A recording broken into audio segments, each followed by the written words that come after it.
तो भगवान के चरणों में प्रणाम किया। भरद्वाज मुनि भगवान की सुंदर स्तुति करते हैं और कहते हैं कि हे राम, आज मेरे जीवन का वास्तविक फल जो है वो मुझे मिल गया है। आज सफल तप तीरथ त्यागो, आज सुफल जप जोग विरागो। हे राम, आज मुझे समस्त साधनों का फल मिल गया है। क्योंकि साधनों का फल क्या है? बोले भगवान का दर्शन। सब साधन कर सुफल सुहावा, सिय राम पद दर्शन पावा। तो भरद्वाज मुनि कहते हैं कि हे राघव, आज मेरा जीवन धन्य हो गया जो आज मुझे आपका दर्शन मिला। भगवान राम भरद्वाज मुनि से कहते हैं कि हे मुनिवर, आप त्रिवेणी के पुरोधा है, प्रयागराज में आप रहते हैं, तो मैं आपसे रास्ता पूछता हूं कि मैं किस रास्ते से जाऊं। भगवान कहते हैं कि हे मुनि, नाथ कहिए हम के मग जाई, हम किस रास्ते से जाएं। आश्चर्य की बात है कि यहाँ पर भगवान ने रास्ता तो पूछा, लेकिन उद्देश्य नहीं बताया, लक्ष्य नहीं बताया कि कहाँ जाना है। भाई आपसे कोई पूछे कि हमें जाना है, हमें रास्ता बताओ, तो पहला प्रश्न क्या होगा कि जाना तो है पर कहाँ जाओगे? भाई रास्ता तो हम बताएंगे पर कहाँ जाओगे? पर भगवान ने यहाँ पर लक्ष्य नहीं बताया। क्यों? बोले राम ब्रह्म है और ब्रह्म का कोई लक्ष्य नहीं होता है। इसलिए भगवान कहते हैं कि हे मुनिवर, आप हमें रास्ता बताओ। अच्छा, भरद्वाज मुनि से ही रास्ता क्यों पूछा? बोले 3 मार्ग है, भक्ति, ज्ञान और कर्म। तो भक्ति की धारा है गंगा, ज्ञान की धारा है सरस्वती और कर्म की धारा है यमुना। विधि निषेधमय कलिमल हरणी, कर्म कथा रविनंदन वर्णी। तो 3 मार्ग है, लेकिन भरद्वाज मुनि तो तीनों गंगा के तट पर है, त्रिवेणी में रहते हैं। इसलिए भक्ति, ज्ञान और वैराग्य से पूर्ण है। और जब व्यक्ति भक्ति, ज्ञान और वैराग्य से पूर्ण होता है तो फिर वो अंतःकरण से बोलता है। भाई कोई ज्ञान का मार्ग बताएगा, कोई कर्म का मार्ग बताएगा, कोई भक्ति का मार्ग बताएगा, लेकिन भरद्वाज मुनि तीनों में पुष्ट है। और तापस समदम दया निधाना, परमार्थ पद परम सुजाना। परमार्थ पद के परम ज्ञाता है, परम सुजान है। तो राम जी ने भरद्वाज जी से रास्ता पूछा।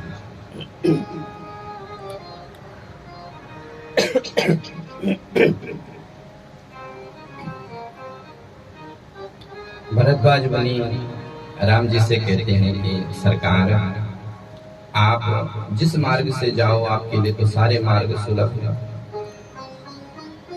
तो भरद्वाज मुनि ने अपने 4 शिष्यों को बुलाया और 4 शिष्यों को बुलाया, लेकिन सुनि मन मुदित 50 आए। बुलाया 4 शिष्यों को, आए कितने? बोले 50। और सब कहते कि हमारा रास्ता देख रखा है, हमारा रास्ता देख रखा है। सकल कहे मग दीख हमारा। तात्पर्य क्या है? बोले हमारे जितने भी शास्त्र है, 18 पुराण, 18 उपपुराण, 6 शास्त्र, कई उपनिषद, ये सब दावा करती है कि हम ब्रह्म की प्राप्ति करवा सकते हैं। लेकिन भगवान ने 50 को नहीं, केवल 4 को लेके गए अपने साथ। मानो भगवान चारों वेदों को अपने साथ में लेके चलते हैं और वेद मार्ग से भगवान वहां से आगे बढ़ते हैं। मानो भगवान शिक्षा देते हैं कि हमको भी वेद मार्ग से चलना है। वेद जैसी आज्ञा करते हैं उस आज्ञा में हमें चलना है। तो चलते चलते भगवान वहां से यमुना के तीर तक पहुंचे। और यमुना के किनारे भगवान ने उन चारों शिष्यों को विदा किया। यमुना कर्म की नदी है और व्यक्ति को शास्त्र की आवश्यकता तभी तक पड़ती है जब तक उसे कर्म और अकर्म में भेद न पता चला। जब कर्म और अकर्म, क्या करना चाहिए क्या नहीं करना चाहिए, जब इसका ज्ञान हो गया तो फिर शास्त्र को छोड़ करके अपना कर्म करो। पर कब तक? जब तक कर्म और अकर्म में पता नहीं है तभी तक शास्त्र का सहारा लेना चाहिए। जहां हमें सच्चा ज्ञान हो गया फिर अपने अंतःकरण से, अपनी बुद्धि से विवेक विचार करो। तो भगवान ने चारों शिष्यों को विदा किया और आगे भगवान सब पर कृपा करते हुए, गोस्वामी जी कहते हैं कि भगवान जहां जहां जाते हैं बादल भगवान के ऊपर छाया करते हुए आगे बढ़ते हैं। भगवान की बड़ी सुंदर झांकी हो रही है। भगवान आगे आगे चल रहे हैं, जानकी मैया उनके पीछे पीछे, लक्ष्मण जी माँ भगवती जानकी के पीछे पीछे चल रहे हैं। आगे राम लखन बन पाछे, आगे राम लखन बन पाछे, तापस वेश विराजत काछे, तापस वेश विराजत काछे, उभय बीच सिया सोहति कैसे, उभय बीच सिया सोहति कैसे, ब्रह्म जीव बिच माया जैसे, ब्रह्म जीव बिच माया जैसे, ब्रह्म जीव बिच माया जैसे। भगवान की बड़ी सुंदर झांकी हो रही है। आगे राम, मध्य में भगवती जानकी और पीछे लक्ष्मण। यहाँ पर ओम की झांकी का दर्शन हो रहा है। ओम जो अक्षर है वो 3 अक्षरों के संयोग से बनता है, आ, उ और मा। अकेला वो अक्षर नहीं है। तो अकारार्थो ब्रह्म, अकार ब्रह्म का वाचक है और उकारार्थो माया, मकारार्थो जीव। तो आ माने ब्रह्म और माँ जीव, और आ और माँ के बीच में जो ऊ है वो है माया। और इन्हीं एक अक्षर से ये पूरा संसार बना हुआ है, ओम से। माने ब्रह्म जीव और ब्रह्म जीव के बीच में माया है, यही पूरे संसार का सृजन करते हैं। तो ऐसे ही झांकी का दर्शन वहां पर हो रहा है। गांव की स्त्रियां विविध प्रकार से भगवती जानकी से अनेक प्रश्न पूछती है और जानकी उन प्रश्नों का उत्तर देती है। आगे भगवान अनेक पर्वतों को पार करके आगे बढ़ रहे हैं।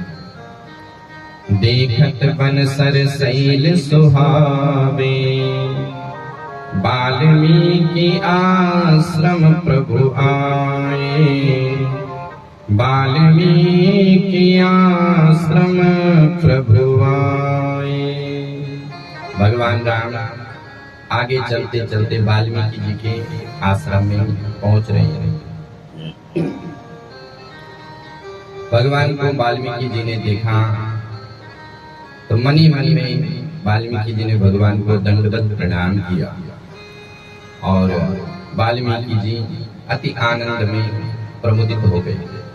वाल्मीकि जी ने भगवान की बड़ी सुंदर स्तुति करी कि हे राम, आप सुत सेतु पालक, राम तुम जगदीश माया जानकी। हे राम, तुम समस्त श्रुतियों के पालक हो, तुम भगवान हो और तुम्हारे साथ में जो जानकी वही माया है। हे राम, जिसको तुम जनाना चाहते हो वही संसार में तुमको जान पाता है। तुमरी कृपा तुम्हें रघुनंदन, जानई भगति भगत गुरु चंदन। वाल्मीकि जी बड़ी सुंदर स्तुति भगवान की यहाँ पर करते हैं कि हे राम, तुम्हारा जो स्वरूप है वो चिदानंद है। चिदानंद में देह तुम्हारी, विगत विवेक जान अधिकारी। नर तनु धरयो संत सुर काजा, कहो करो जस प्राकृत राजा। हे राम, चिदानंद में देह तुम्हारी, तुम साक्षात सच्चिदानंद हो और संसार को सुख देने के लिए तुम ऐसी लीला कर रहे हो। इस प्रकार से वाल्मीकि जी सुंदर स्तुति करते हैं। भगवान ने वाल्मीकि जी से कहा कि महाराज, मेरे को आप स्थान बताओ, मैं कहाँ रहूं। भगवान ने 3 संतों से पूछा। भरद्वाज मुनि से रास्ता पूछा, वाल्मीकि जी से स्थान पूछा और आगे भगवान अगस्त्य ऋषि से मंत्र पूछते हैं। तो भरद्वाज मुनि श्री वाल्मीकि जी से भगवान पूछते हैं कि महाराज हम कहाँ रहेंगे। तो वाल्मीकि जी ने जब ये प्रश्न सुना तो वाल्मीकि जी को हंसी आने लग गई कि राम, तुम मुझसे प्रश्न कर रहे हो कि मैं कहाँ रहूं, पर मैं तुमसे इसके बदले एक प्रश्न करता हूँ कि तुम कहाँ नहीं हो। वाल्मीकि जी कहते हैं, पूछे मोहि की रहो कहाँ, मैं पूछत सकूं जाए। जहाँ न होई तहाँ दुई कहीं, तुम्हें दिखाऊं ठाम। हे राम, तुम मुझे वो स्थान बताओ जहाँ आप नहीं हो। आप तो सर्वत्र हो। ईशावास्यमिदं सर्वं यत् किंचित् जगत्यां जगत्, हरि व्यापक सर्वत्र समानं, सर्वं खल्वमिदं ब्रह्म। आप तो समस्त चराचर जीवों के भीतर, समस्त संसार के कणों के भीतर विद्यमान हो। आप तो सर्वत्र हो। पर आप पूछ रहे हैं कि कहाँ रहूं, तो मैं बताता हूँ राम, आप कहाँ रहते हो। आपके लिए मैं स्थान बताता हूँ कि आपको कहाँ रहना है। तो पहले तो आध्यात्मिक स्थान बताएं कि भगवान राम तुम कहाँ निवास करो, और उसके बाद लौकिक बताया। तो महाराज वाल्मीकि मुनि जी कह रहे कि हे राम, मैं तुमको स्थान बता रहा हूँ, तुम वहां रहो। वाल्मीकि जी कहते हैं, जिनके श्रवण समुद्र समाना, कथा तुम्हारी सुभग सरिलाना। जिनके श्रवण समुद्र समाना, कथा तुम्हारी सुभग सरिलाना। भरई निरंतर होय न पूरे, भरई निरंतर होय न पूरे। तिनके हिया तुम कहो गृह रूरे, तिनके हिया तुम कहाँ गृह रूरे। जिनके श्रवण समुद्र समाना, हे राम, जिन्होंने अपने कानों को समुद्र के समान बना लिया है,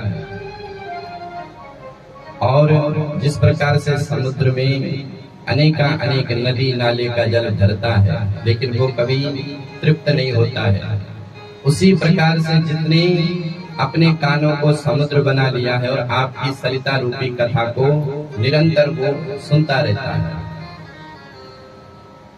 भरई निरंतर होय न पूरे, निरंतर सुनता है और कभी ये नहीं कहता कि मैं इस कथा से ऊब गया। हे राम, जिनका हृदय इस प्रकार से अथाह हो गया, जिन्होंने अपने कानों को आपकी कथा रूपी सरिता को भरने के लिए समुद्र बना लिया है, राम तुम उनके हृदय में वास करो। वाल्मीकि जी कहते हैं कि भगवान की कथा निरंतर श्रवण करनी चाहिए। जहां भी कथा होती है वहां अवश्य जाना चाहिए। ऐसा नहीं कि हमने सुन लिया, जो ये कहता कि हमने सुन लिया उसने अभी तक कुछ नहीं सुना है। राम कथा जे सुनत अघाई, रस विशेष तिन जाना नाई। जिसने ये कह दिया कि मैं डूब गया, वास्तव में वो डूबा नहीं। जब डूब जाएगा तो फिर वो बताने के लायक ही नहीं रहेगा। व्यक्ति जब तक डूबता नहीं वो चिल्लाते कि मैं डूब गया, पर जब डूब जाएगा तो बताने वाला नहीं रहेगा।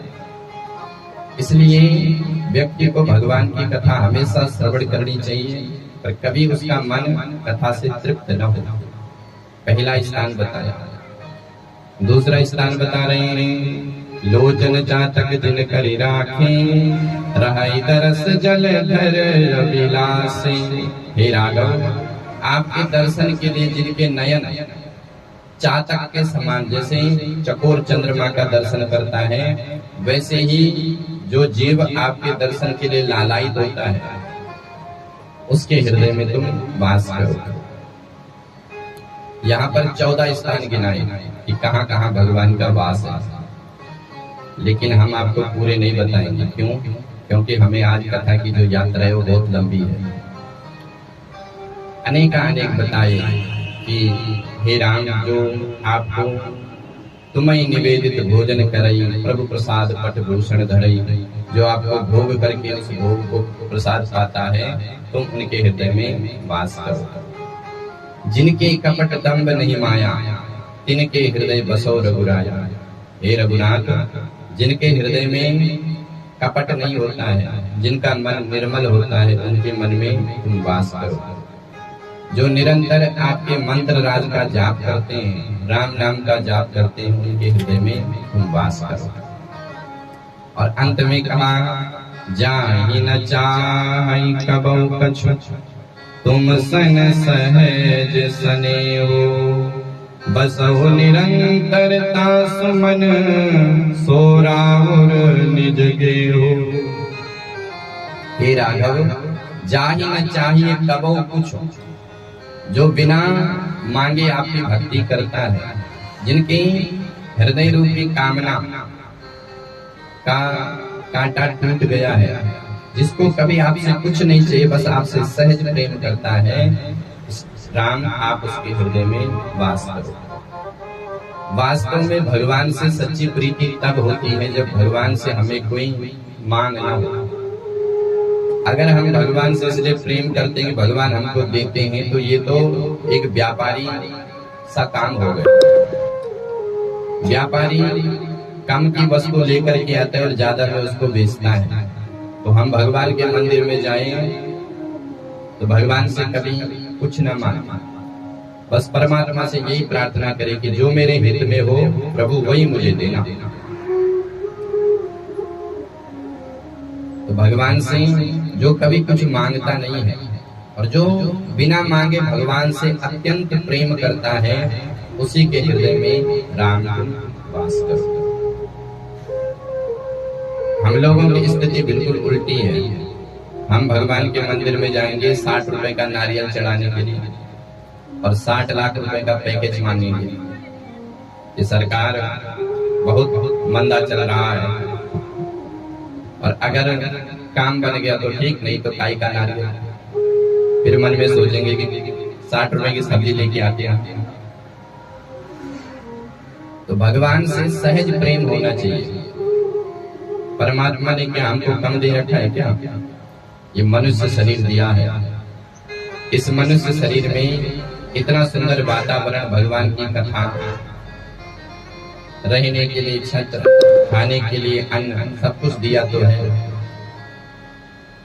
तो वाल्मीकि मुनि कहते हैं कि हे राम, जो आपसे सहज प्रेम करता है, और वास्तव में भगवान की प्राप्ति उसे ही होती है जो भगवान से बिना स्वार्थ के प्रेम करता है। अंत में वाल्मीकि जी कहते हैं कि हे राम, ये तो रहे आध्यात्मिक स्थान, लेकिन अब तुम्हें व्यवहार में कहाँ रहना वो सुनो।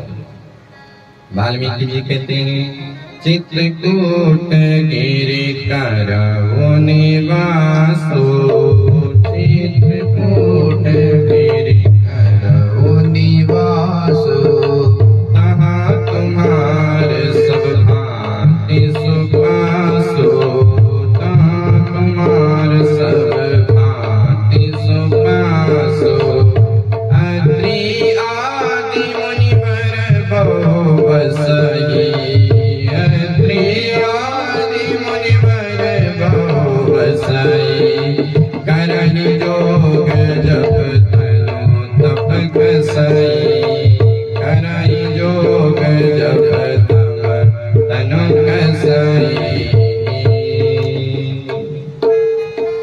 प्रकार से वाल्मीकि जी कहते कि राम तुम चित्रकूट में वास करो।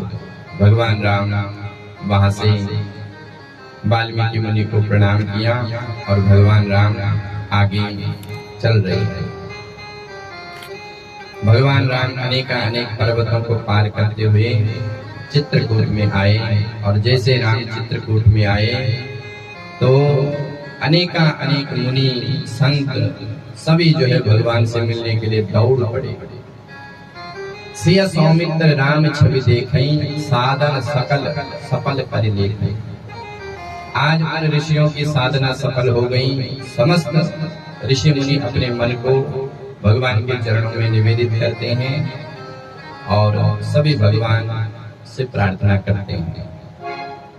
यही चित्रकूट में जब जो कोल किरात भील वहां पर बसते थे, उन्होंने जब सुना कि भगवान आए हैं तो सभी कोल किरात हूण कुलंद कुलकस अबीर कंका सब भगवान के पास दौड़े दौड़े गए।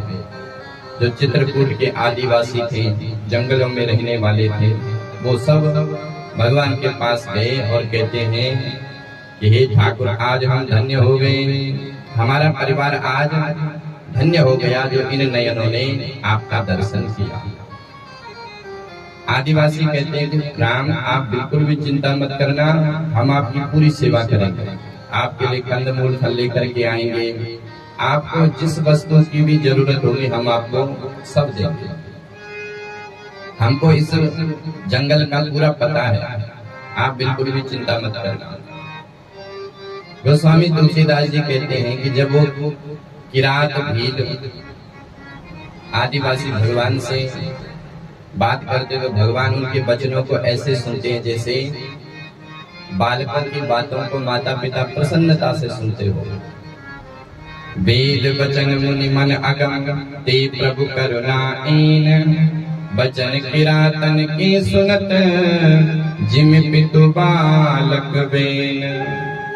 भगवान वेद वचन मुनि अगम, वेद जिनका पार नहीं पाते हैं, वेद जिनको नीति नीति कहते हैं, वही प्रभु उन कोल किरात भीलों के वचनों को ऐसे सुन रहे हैं जैसे माता पिता अपने छोटे से बच्चे की बात को बड़े ध्यान से सुनते हैं। क्यों? क्योंकि भगवान राम प्रेम के भूखे हैं। राम ही केवल प्रेम प्यारा, जान ले जो जानने हारा। राम ही केवल प्रेम प्यारा, जान ले जो जानने हारा। राम सकल बन चर तब तो से, राम सकल बन चर सब तो से। कहीं मृदु वचन प्रेम परिपोसे, कहीं मृदु वचन प्रेम परिपोसे। जय सिया राम, जय जय सिया राम, जय सिया राम, जय जय सिया राम, जय सिया राम, जय जय सिया राम, जय सिया राम, जय जय सिया राम। जब ते आई रहे रघुनायक, तब ते भयउ बन मंगल दायक, तब ते भयउ बन मंगल दायक। भगवान राम उन किरात हूण भीलों की बातों को बड़े प्रेम से श्रवण करते हैं। इधर महाराज लक्ष्मण जी ने चित्रकूट में उन भील और आदिवासियों के सहयोग से एक सुंदर पर्णकुटी का निर्माण किया और उस पर्णकुटी में भगवान राम सीता विराजमान हो गए। पर्णकुटी प्रियतम तम संगा, प्रिय परिवार पुरंग विहंगा। भगवान राम चित्रकूट में वास कर रहे हैं। इधर गोस्वामी तुलसीदास जी कहते हैं कि भगवान राम ने जब केवट को विदा किया तो केवट के साथ निषाद राज भी आया था। तो निषाद राज भी पुनः अपने क्षेत्र में जैसे अपने राज्य में जा रहा था कि निषाद राज ने क्या देखा कि सुमंत्र अभी भी वहां पर बैठे हुए हैं। सुमंत्र को देख करके निषाद राज ने देखा कि सुमंत्र रो रहे हैं। सुमंत्र की आंखों में अश्रुपात है।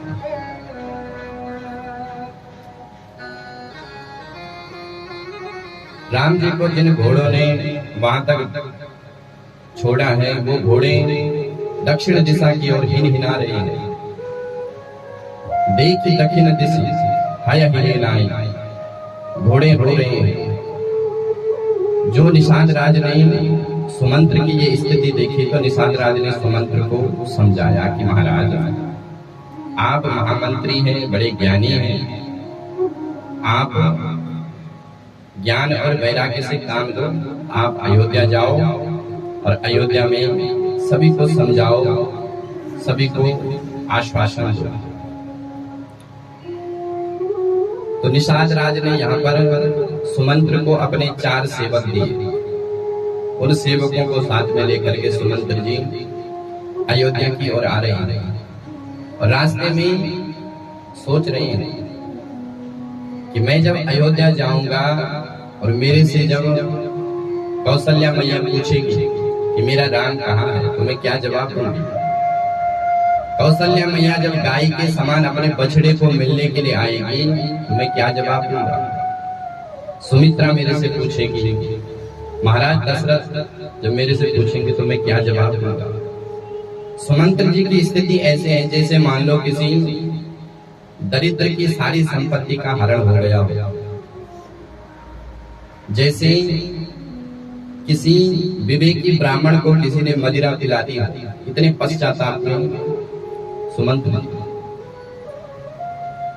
सुमंत्र जी रास्ते में जा रहे हैं और बार बार सोच रहे हैं, आहा मंद मनो अवसर चूका, अजो हृदय होत तू टूका।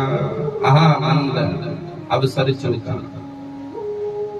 सिया राम जी जब वनवास गए तो मेरे हृदय के 2 टुकड़े क्यों नहीं हो गए। इतने विलाप कर रहे हैं, मैं क्या उत्तर दूंगा। ऐसा सोचते सोचते सुमंत्र जी ने विचार किया कि मैं दिन में प्रवेश नहीं करूंगा क्योंकि लोग मेरे को देखेंगे, इसलिए अवध प्रवेश कीन अंधियारे, पैठ भवन रत राखी द्वारे। शाम के समय अंधेरे में अयोध्या में प्रवेश कर रहे हैं। इधर सेवकों से महाराज दशरथ को पता चल गया कि सुमंत्र आए हैं। राजा दशरथ सुमंत्र से मिलने के लिए दौड़ पड़े, लेकिन शरीर इतना कृशकाय हो गया कि दौड़ नहीं पाए। दौड़ते दौड़ते बार बार गिर रहे हैं। इधर रानियों ने दशरथ को उठाया, सुमंत्र आए। सुमंत्र को महाराज दशरथ ने ऐसे गले से लगाया जैसे मानो मेरा राम ही आया है, अपने हृदय से लगाया। सुमंत्र बताओ मेरा राम आया है। सुमंत्र ने ज्यों की त्यों पूरी घटना सुना दी कि महाराज ऐसे ऐसे जंगल में ऐसी ऐसी बातें हुई। जो ये घटना सुनी तो महाराज दशरथ व्याकुल हो गए। महाराज दशरथ अपने को धिक्कार रहे हैं कि मेरे जीवन के लिए धिक्कार है, मैंने इतने सुकुमार पुत्र को वनवास दिया है। राव सुनाई दीन बनवासु, सुनि मन भयो न हरस हरासु। सो सुत बिछरत गई न प्राणा, को पापी बड़ मोह समाना, को पापी बड़ मोह समाना। अरे मेरा हृदय टूट क्यों नहीं गया। ऐसे राम को मैंने वनवास दिया, मेरे समान कोई पापी नहीं है।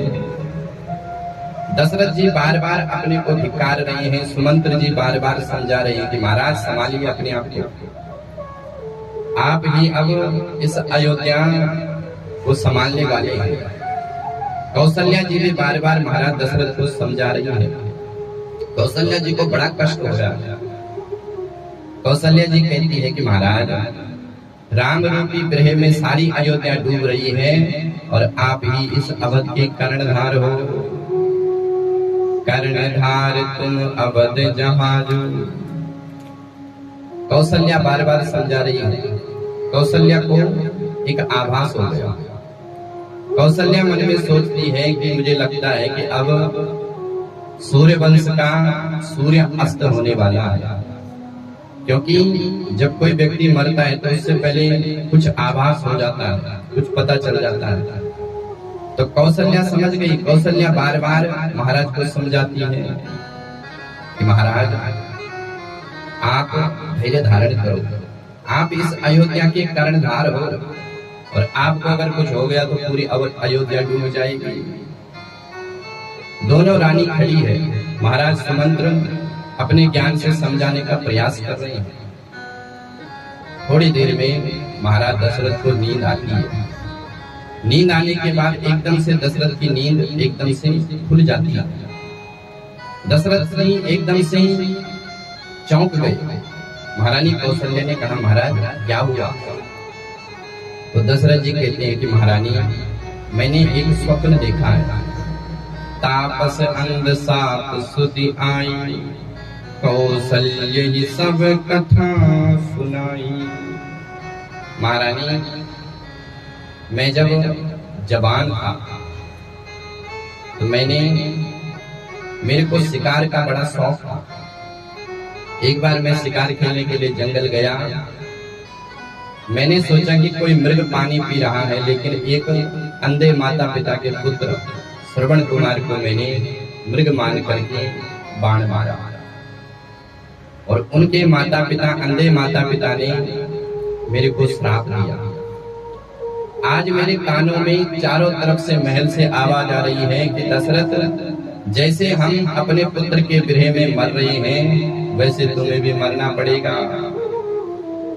महाराज दशरथ बार बार अपने कानों को बंद कर रहे। कौशल्या तुम मेरे पास आओ, मेरे को कुछ बताओ। और ऐसा कहते कहते महाराज दशरथ अब भगवान राम का नाम लेने लग गए। हा रघुनंदन परान प्रीते, तुम बिन जियत बहुत दिन बीते। हा जानकी लखन हार गोवर, हा पितु हित चित चातक जलधर। हे रघुनंदन तुम्हारे बिना बहुत दिन बीत गए पर मेरे प्राण जा नहीं गए। हे जानकी मेरे को क्षमा कर दो। हे लक्ष्मण मेरे को क्षमा कर दो। और ऐसा कहते कहते लक्ष्मण श्री दशरथ जी भगवान को पुकारने लग गए। दशरथ जी ने यहाँ पर भगवान को खूब पुकारा। हमने एक भजन का निर्माण किया है, उसको आपको सुना देते हैं कि दशरथ जी कैसे भगवान से प्रार्थना कर रहे हैं।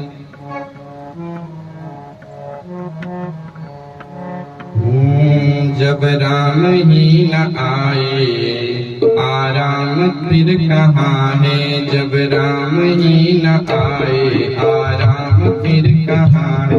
जब राम ही न आए आए, जब राम ही न आए आराम फिर कहाँ है। जब राम ही न आए आराम फिर कहाँ है। दुखियारी आत्मा को विश्राम फिर कहाँ है। दुखियारी आत्मा को विश्राम फिर कहाँ है। जब राम ही न आए आराम फिर कहाँ है। जब राम ही न आए आराम फिर कहाँ है।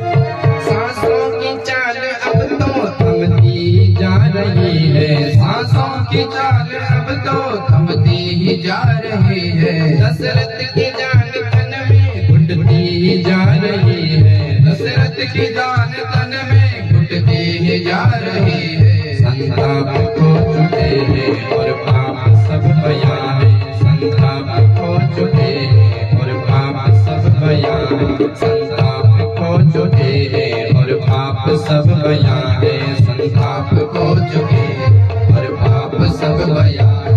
जब राम ही न आए विश्राम फिर कहाँ है। जब राम ही न आए आराम फिर कहाँ है।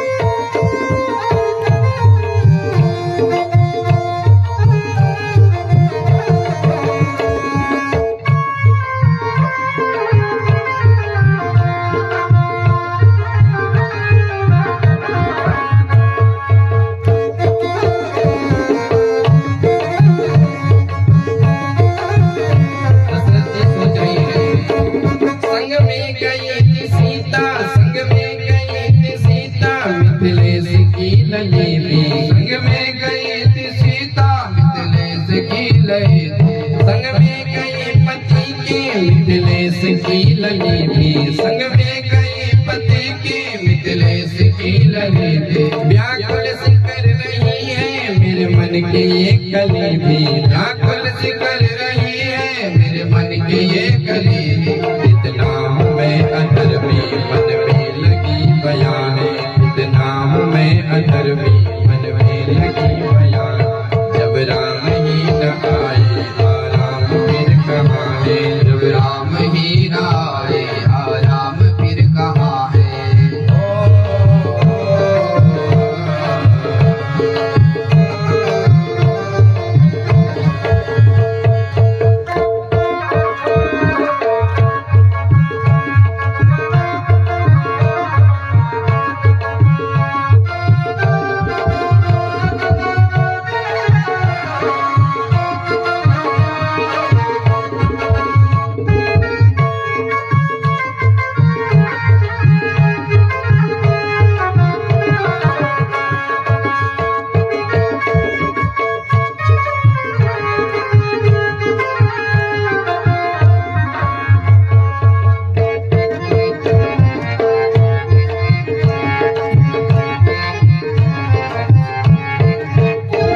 लक्ष्मण ने भी तो अपने सुख चैन को विसारा। लक्ष्मण ने भी तो अपने सुख चैन को विसारा। लक्ष्मण ने भी तो अपने सुख चैन को विसारा। लक्ष्मण ने अपने सुख चैन को विसारा। उस राम से बिछड़ना एक पल न था गवारा। उस राम से बिछड़ना एक पल न था गवारा। मैं भी तो आ रहा हूँ है राम तू जहाँ है। मैं भी तो आ रहा हूँ है राम तू जहाँ है। मैं भी तो आ रहा हूँ है राम तू जहाँ है। मैं भी तो आ रहा हूँ है राम तो जहाँ है। जब राम ही न आए आराम फिर कहाँ है। जब राम ही न आए आराम फिर कहाँ है। जब राम ही न आए आराम फिर कहाँ है। दशरथ जी महाराज व्याकुल हो रहे हैं। हार रघुनंदन प्राण प्रीते तुम बिन जियत बहुत दिन बीते। तुम बिन जियत बहुत दिन बीते। महाराज दशरथ अब भगवान का नाम ले रहे हैं। 6 बार भगवान का नाम लिया। 6 बार इसलिए कि आज भगवान को 6 दिन बीत गए हैं वन में। महाराज दशरथ कह रहे हैं राम राम कही राम कही राम राम कही राम। तनु परिहर रघुवर बिरहा राम गयो सुरधाम। राम राम कह करके दशरथ जी महाराज का शरीर छूट गया। शरीर छूटा तो वहां पर अनेक संत एक रूप बना करके आए। मानो संतों ने महाराज दशरथ को मरने की बधाई दी है कि जियन मरण फल दशरथ पावा, अंड अनेक अमल जसु छावा, जियत राम विदु बदन निहारी, राम बिरह कर मरण समारी। महाराज दशरथ जब तक जिए राम को देख करके जिए, और आज मर रहे हैं राम के बिरह में मर रहे हैं। जो दशरथ जी का शरीर छूटा, अयोध्या वासियों को पता चला तो समस्त अयोध्या में भयंकर विलाप होने लग गया। रानियां रोने लग गई। रानियों की रुदन सुन करके महाराज वशिष्ठ आए। वशिष्ठ ने सबको समझाया कि देखो, ज्ञान और वैराग्य से काम लो, मृत्यु तो सबको आनी ही है, इसलिए तुम धैर्य से काम लो। और सबसे पहले ननिहाल से भरत और शत्रुघ्न को बुलाओ। महाराज वशिष्ठ ने सेवकों को भेजा भरत और शत्रुघ्न को लेने के लिए।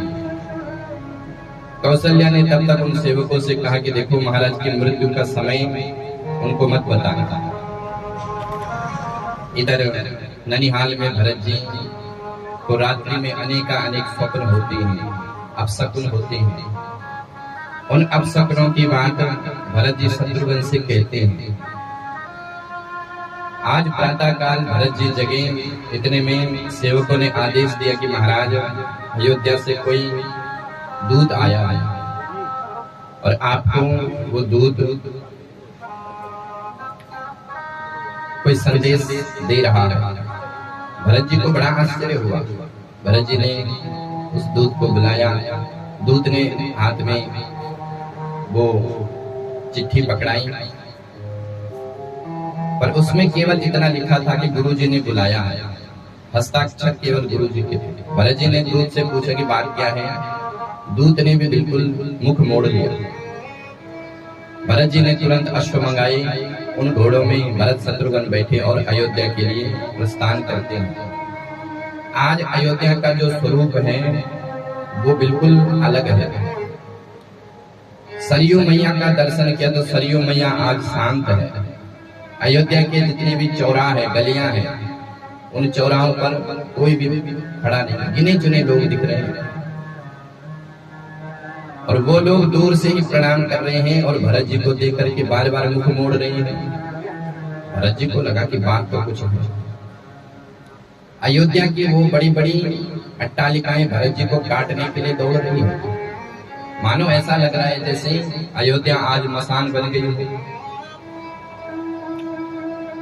भरत जी ने मन में विचार किया कि मुझे कैकेयी के भवन में जाना है, क्योंकि कैकेयी राम से प्रेम करती है और जहां राम होंगे वहीं महाराज दशरथ भी होंगे। तो जैसे कैकेयी के भवन में प्रवेश करते हैं तो महाराज कैकेयी तो आरती की थाली सजा करके खड़ी है पुत्र के लिए।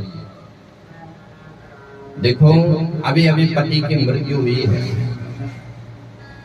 लेकिन कुसंगति का प्रभाव देखो कितना जबरदस्त होता है। महाराज भरत दरवाजे पर खड़ी है और कैकेयी आरती घुमा रही। भरत जी ने हाथ पकड़ लिया। माँ, आज मुझे कुछ गड़बड़ लग रहा है, बात क्या है? तो कैकेयी ने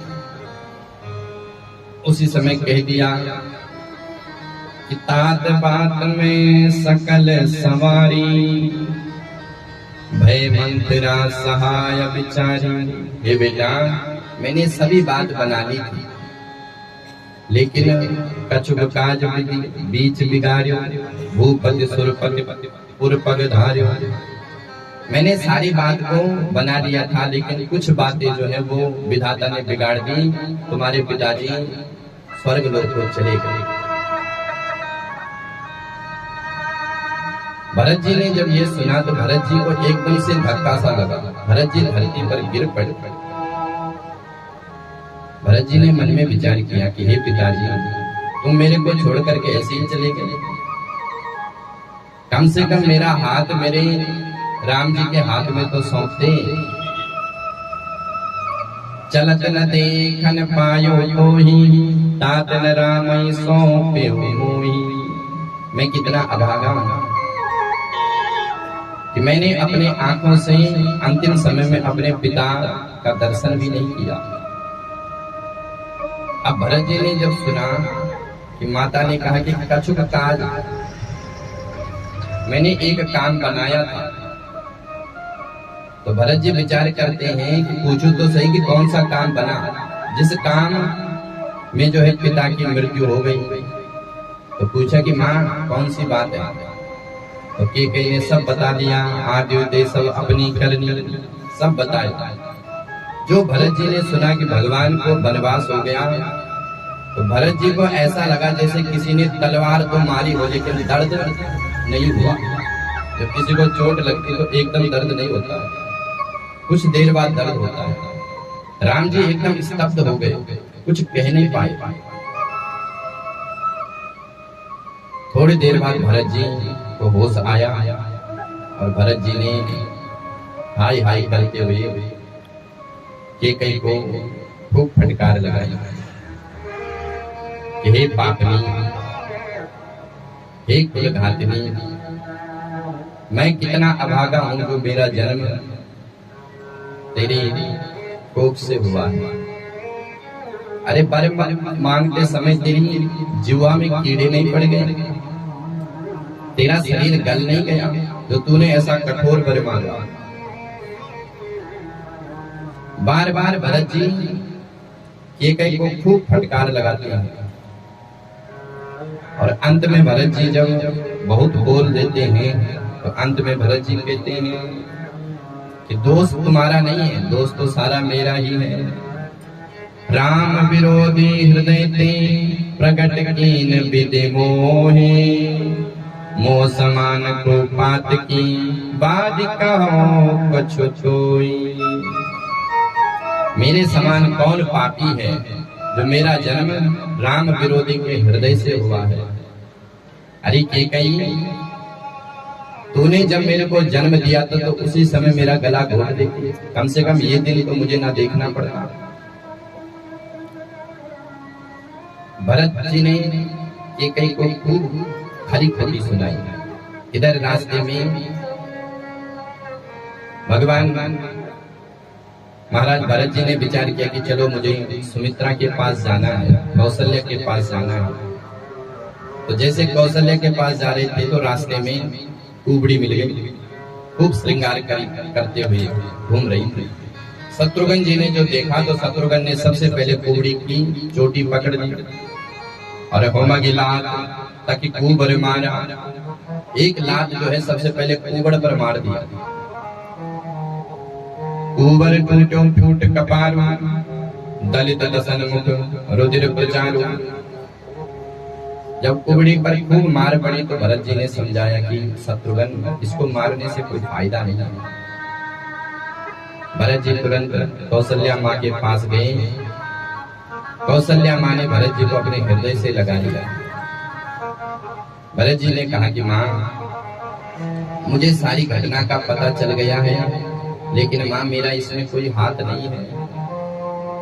कौशल्या मैया कहती है कि भरत, मैं जानती हूँ तुम राम से कितना प्रेम करते हो। यहाँ पर भरत जी को लगा कि माँ के हृदय में कहीं ये तो नहीं है कि भरत की कोई चाल है। तो यहाँ पर भरत जी ने कौशल्या को जो है अनेक सौगंधों से शपथ दिलाई कि माँ, जो पाप हरि और हर की पूजा करने न करने से लगता है, वो पाप मुझे लग जाए। माँ, जो पाप भूतों की पूजा से लगता है, जो भूत प्रेतों की पूजा करते हैं, मसान को पूजते हैं, जो पाप उनको लगता है वही पाप मुझे लगे। यदि मेरा इसमें कोई मत हो जे परिहर हरि चरण भजाई, भूत गण घोर कई कई गति मोहि देव विधि, जो जननी मत मोरी।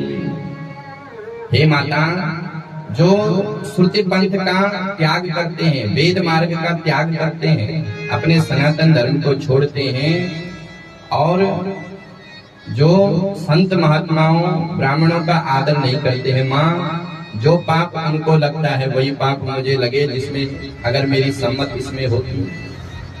कौशल्या मैया के हृदय में आंसू आ रहे, बेटा मेरे मन में किंचित भी ऐसा नहीं है। अपनी गोद में बिठाया, उसी समय वशिष्ठ जी आए। वशिष्ठ जी ने भरत जी से कहा कि तुम महाराज का संस्कार करो। महाराज दशरथ का संस्कार हुआ। 10 गात्र, 11 गात्र, 13वीं, 16वीं आदि सब संस्कार हुआ। और उसके बाद जो है अयोध्या में एक सभा बिठाई गई। आज पहली बार बिना राम के और बिना दशरथ के वो सभा बिठी है। उस सभा में सब है, लेकिन राम और दशरथ नहीं है। भरत वशिष्ठ निकट बैठारे, नीति धर्ममय वचन उचारे। वशिष्ठ जी कहते हैं कि हे भरत, जो होनी थी सो हो गई, क्योंकि मरना, जीना, जन्म, लाभ ये सब भगवान की विधि के हाथ में। सुनो भरत भावी प्रबल, बिलय गयो मुनिनाथ। हानि लाभ जीवन मरण, जस अप जस विधि हाथ। सुनो भरत भावी प्रबल, होनी बड़ी प्रबल होती है। हानि लाभ जीवन मरण, यहाँ सब जो है भगवान के विधि के हाथ में होता है। इसलिए भरत, जो हो गया उसका पश्चाताप मत करो। तुमको इस अयोध्या की बागडोर को संभालना है। यहाँ पर वशिष्ठ जी ने भरत जी को धर्म का मार्ग बताया। वशिष्ठ जी कहते हैं कि हे भरत, महाराज दशरथ सोचनीय नहीं थे। महाराज दशरथ का जो चरित्र था वो तो तीनों लोक में व्याप्त है। महाराज दशरथ जब इंद्र के दरबार में जाते तो इंद्र उनको उनके लिए अपने आसन को छोड़ देता। इसलिए महाराज दशरथ सोचनीय नहीं है। वशिष्ठ जी ने यहाँ पर 14 लोगों को सोचनीय बताया कि कौन कौन सोचनीय है। वशिष्ठ जी कह रहे हैं, सोचई विप्र जो वेद विहीना, तज निज धर्म विषय लय लीना। जो ब्राह्मण अपने धर्म को छोड़ करके विषयों का सेवन करता है वो सोचनीय है, उसे सोचना चाहिए। सोचई नृपति जो नीति न जाना, जहि न प्रजा प्रिय प्राण समाना। वो राजा सोचनीय है जिसे नीति का ज्ञान नहीं है, जिसको अर्थशास्त्र, नीति शास्त्र का ज्ञान नहीं है, वो राजा सोचनीय है। और जिस राजा को अपनी प्रजा प्राणों के समान प्रिय नहीं है, वो राजा भी सोचनीय है। सोचई पुनि पति वंचक नारी, कुटिल कला प्रिय इच्छाचारी।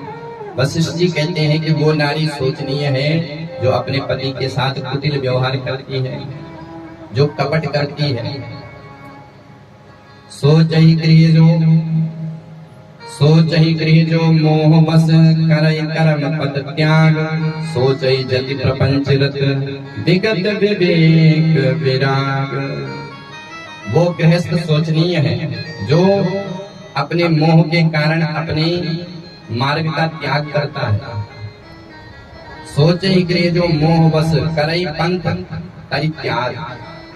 जो अपने गृहस्थ मार्ग को छोड़ करके प्रपंच में रत होता है, और वो सन्यासी सोचनीय है जिसके जीवन में न वैराग्य है, न ज्ञान है, न भक्ति है। और सब विधि सोचे पर अपकारी, वो सब प्रकार से सोचनीय है जो दूसरे की हानि करके अपना लाभ करता है, लेकिन सोचनीय नहीं कौशल राजा, कौशल नरेश सोचनीय नहीं है। इसलिए भरत महाराज दशरथ की आज्ञा थी कि तुम राजा बनो। राम जी की भी यही इच्छा थी। राय राजपद तुम कहाँ दीना, पिता वचन पुर चाहिए कीना। भरत महाराज दशरथ की अंतिम इच्छा तुम पूरी करो। तुम जब तक राम जी 14 वर्ष से वापिस नहीं आते हैं तब तक तुम इस राज्य का भोग करो और इस राज्य को संभालो। भरत जी ने जब ये सुना तो भरत जी ने सभी मंत्रियों को देखा, मंत्रियों का मत क्या है। तो सबने कहा कि जो वशिष्ठ ने कहा वो ठीक है, वो हर नीति से व्यवस्थित है। माँ कौशल्या की ओर देखा तो माँ ने भी कहा कि बेटा गुरुजी ने जो तुमको आज्ञा दी है वही तुमको स्वीकार करनी पड़ेगी। सानी सरल रस माकुबानी सुनि भरत व्याकुल भये, लोचन सरोर वस्त्रवत सिंचित विरह अंकुर नये। माँ की बात को सुन करके भरत जी महाराज व्याकुल हो गए। गुरु जी ने बात कही कि मैं राजा बनूं, इसमें मेरा हित है। माँ ने कहा कि जो गुरु जी कह रहे हैं वही ठीक है, पर इनको मेरा हित पता नहीं कि मेरा हित कहाँ है। मेरा हित तो केवल भगवान राम के चरणों में है।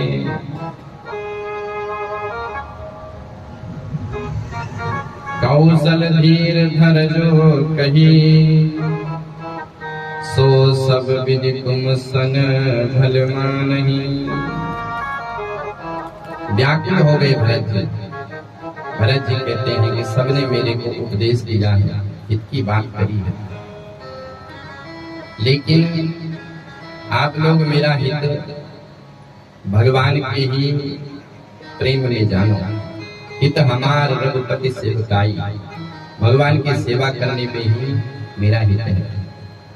भरत जी कहते हैं कि सभी सभासद, गुरु, मंत्री, माताएं सब सुन लो। आपने मेरे को राजा बनाने का विचार मन में लाया तो राजा बनने के विचार में ही कितना उत्पात हो गया। भाई राम को वनवास हो गया, लक्ष्मण वन में चले गए, सीता वन में चली गई, महाराज दशरथ का स्वर्गवास हो गया। केवल इतने में कि मेरे को आप राजा बनाने का विचार कर रहे हैं। और कदाचित अगर मैं राजा बन गया तो मोय राज हटि देह जबहि, रसा रसा तल जइहे तबहि। तुम मेरे को राजा बनाओगे तो ये धरती जो है रसातल में डूब जाएगी। चाहिए धर्मशील नर नाम, धर्मशील राजा होना चाहिए। भरत जी की स्थिति देखो कितनी ऊंची है। आज का नेता क्या कहता है कि बोले अगर तुम मुझे राजा नहीं बनाओगे तो ये धरती रसातल में चली जाएगी। और भरत जी कह रहे कि अगर तुम मुझे राजा बनाओगे तो धरती रसातल में चली जाएगी। भरत जी कहते हैं कि महाराज हित हमार रघुपति सेवकाई, सो हरि लीन मातु कुटलाई। भरत जी बार बार उनको समझा रहे हैं कि देखो भगवान की भक्ति के बिना भोग रोग के समान होते हैं। सरोज शरीर वादि बहु भोगा, बिनु हरि भगति जाय जप जोगा। भगवान की भक्ति के बिना शरीर व्यर्थ है, भगवान की भक्ति के बिना समस्त भोग व्यर्थ है। जिस प्रकार से अनेक व्यंजन नमक के बिना व्यर्थ हो जाते, उसी प्रकार से भगवान की भक्ति के बिना ये शरीर व्यर्थ है। सबने पूछा कि भरत जी तुम्हारी क्या इच्छा है? तो भरत जी ने कहा कि मेरी इच्छा तो यही है कि मैं प्रातः काल राम को लेने के लिए जाऊं और भगवान राम को मना करके लाऊं और पुनः राम जी राज सिंहासन पर विराजमान हो जाएंगे। अब जो अयोध्या वासियों ने ये सुना तो अवधवासी सब प्रसन्न हो गए और सब भरत जी की सराहना करने लगे।